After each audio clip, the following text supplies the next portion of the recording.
You might be looking for a video camera. Maybe you're interested in vlogging or filming your workouts, or you just want to get really good footage on your next trip. You want good audio too, so your first inclination might be to get a big DSLR setup like this, but wait, what's this? It just might be the small answer to the big question that you've been having. What's the best video camera for me?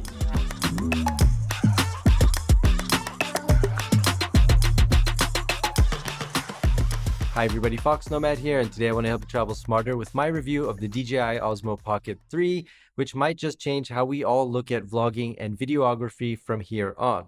Let me show you. But first, if you're not already, make sure that you're subscribed to the channel. And now back to the Pocket 3. The Osmo Pocket 3 is a small camera on a built-in gimbal for stabilization, and before you even take it out of the box, you realize it is small. The Pocket 3 stands 140 millimeters with a length and width of 42 and 33 millimeters approximately. It weighs 179 grams and sports a 5 centimeter screen. There are a few kits the Pocket 3 comes with, but in the standard, it's the slate black Pocket 3, a protective cover, and a handle grip you can use to mount the Pocket 3 to a tripod. You charge the Pocket 3 over USB-C, the cable is included, and you get close to 2.5 hours of battery life. There's also quick charging, getting you up to 80% on a 15-minute charge. Looking at the hardware, you turn the Pocket 3 on by rotating the view screen, which is very bright, great for viewing outdoors, and it is sharp. It's a touchscreen, so from here you can get into a variety of menus and change your resolution, recording mode, and modify how sensitive the gimbal is. There's a slot here for a micro SD card, a power/record button, and a joystick to adjust the direction of the camera or get digital zoom up to 2x. And like I mentioned before, the Pocket 3 is really pocketable. It's tiny, though DJI have packed in a lot here, letting you set it up with a wireless mic, switch to vertical for things like TikToking, shoot up to 60 frames per second in 4K, and alternate between different gimbal modes. Which is great, but it doesn't mean much if the camera quality isn't good or the stabilization isn't solid. But as you may have guessed, both are impressive. So let's start with the camera. It's a full 1-inch sensor on this camera. You're watching the footage right out of the camera now. It's got a 20 millimeter focal length, so it's pretty wide. And it also has an f2.0 aperture. And that'll give you some bokeh or some background blur. You might be able to notice it there, which is good for vlogging. It's not too overstated for general filming either, but it's just a little bit more than you would get on like an action camera like a GoPro. The audio quality, which you're listening to right now raw right out of the Osmo Pocket 3, is better than a smartphone, but it's not quite as good as a directional mic like I have here on my Sony a7C. But like I said, it is an upgrade over a smartphone. Now, when I'm recording indoors in a place like this where there's a lot of echo and there's some background noise from the air conditioning, I tend to clean up my audio using a couple of different software tools. So I'm going to do that now to the audio that you're listening to out of the Pocket 3, and you can hear how well the audio cleans up once I add some effects to it, take out some of the echo and the background noise, and get an idea of how manipulatable or how much you can work with the audio that's coming out of the Pocket 3. To me, the audio quality is above average for a small camera. For a camera this small, when you clean up the audio, especially if you are treating the audio, it's going to be above average from what you can get in one of those smaller cameras. But now let's go outside. Let me show you the video quality in outdoor light and also the audio quality so you can hear what it's like when the street is a little bit noisier.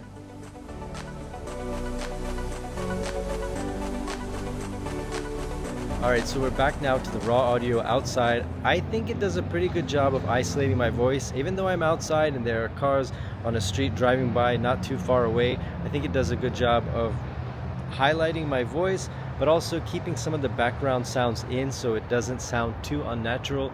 The stabilization is also very good. I have active track enabled, so it's now tracking my face. Do that with the double tap on the screen. And if I turn here or here, does a pretty good job, and it doesn't seem too shaky at all. Even though I'm just kind of walking around and moving, it does a really good job. So the gimbal is doing a pretty good job of stabilizing the footage. And I think the image quality is pretty good right out of the camera. This is in auto mode, although you can put it into D-Log or do things like glamour effects. You have all of those options in the settings. But I think straight out of the camera, it looks pretty good. The colors are natural, they're vibrant, but not too overstated. You get a good amount of dynamic range. So this is the image quality right out of the Pocket 3. And the low light performance is good thanks to a big aperture and a big sensor. Even in just auto mode, this is in a low light mode. looks pretty decent. I'll give you an idea. I'm gonna take my phone out and just kind of show you the difference, show you sort of how well this Osmo Pocket 3 does in low light. And now let me put it in low light mode. Right, so here we go in the low light mode. Unfortunately, tracking is not an option when you have low light mode. It still looks okay. I think it looks fine in the auto mode as well, and you get active tracking so that you don't have to worry about the gimbal controlling that manually. But this is to give you an idea of what it looks like in the low light mode when you don't have a lot of light. I mean, there is really almost no light, just a crack in the door here that's bringing in light, and I think the results are pretty impressive. The DJI Mimo app gives you a lot of additional features. You can go into slow motion, low light mode, or take photos. You can also use your phone as a second screen and remote control to adjust the camera from a distance. Overall, the Pocket 3 is a very capable camera. A few things I would change would be the cover, which is convenient for easy access to the Pocket, but at the same time, it isn't giving you a lot of protection from scratches or water like a case might. I also don't like having a separate attachment for the mount. I would have preferred DJI to have the mount built right into the main body of the Pocket 3, so there's not this extra piece that you have to worry about. The Pocket 3 is also not water or weatherproofed. You can see the micro SD card slot is open here on the side, so if it's raining, even lightly, you won't want to have the Pocket 3 out. Also, if you have larger hands, the grip might be a little bit too small without using the extra mount here. And I gotta say, speaking of this additional mount, I would have really liked it if DJI could have just put in maybe a little bit of extra battery here. So maybe pushing it up from 2.5 hours to 3 hours of battery life, since we have this here anyway, but they haven't done that. Anyway, it's just a small gripe. So if you've got larger hands, the point is maybe using the grip all the time will be a little bit easier for you. I do though really like how inconspicuous the Pocket 3 is. I mean, even when I'm filming a travel video in a restaurant, for example, with a GoPro, it seems to draw a little bit more attention than this. And I think it has to do with the form factor. I think this being vertical like this and the gimbal, I don't have to worry about the camera. There's a lot less sort of glass on here, a lot less screen real estate maybe, but it doesn't draw a lot of attention, which is great. And it lets me, and it will let you focus on the reason that you have this camera in the first place, and that's to shoot videos. I don't really feel like I have to baby the gimbal, but it is something that you'll want to be conscious of. A moving part means some more breakpoints, and on its own, the Pocket 3, while it does stand up flat on surfaces, I would recommend having a small tripod so it doesn't tip over and damage the gimbal. So who is this camera for? Well, if you're vlogging or thinking about vlogging, then this is a really nice setup. It's small, it's portable, you get good image quality, you get good audio quality, and you have a decent amount of battery life at about 2.5 hours. Keep in mind though, the battery is not removable, so if you're filming over an entire day, you might want to pick up the extra battery handle, which gives you about 60% more battery life. For those of you looking to improve or expand upon the kind of videos you can take over what you can get with a smartphone, and you're not filming action, or at least you're not focused on action, this is something I wouldn't take skiing, or at least I wouldn't take skiing all the time for videos. I'd feel more comfortable with an action camera.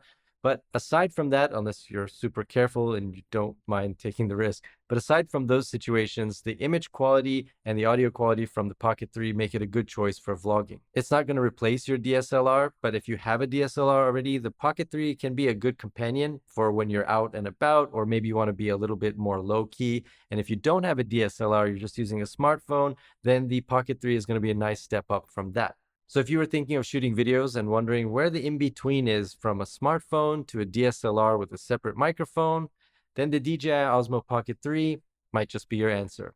That's my review of the Pocket 3. Let me know if you have any questions down in the comments below. And while you're down there, hit the like and subscribe buttons. I'll have new videos for you every week, and I'll see you in the next video.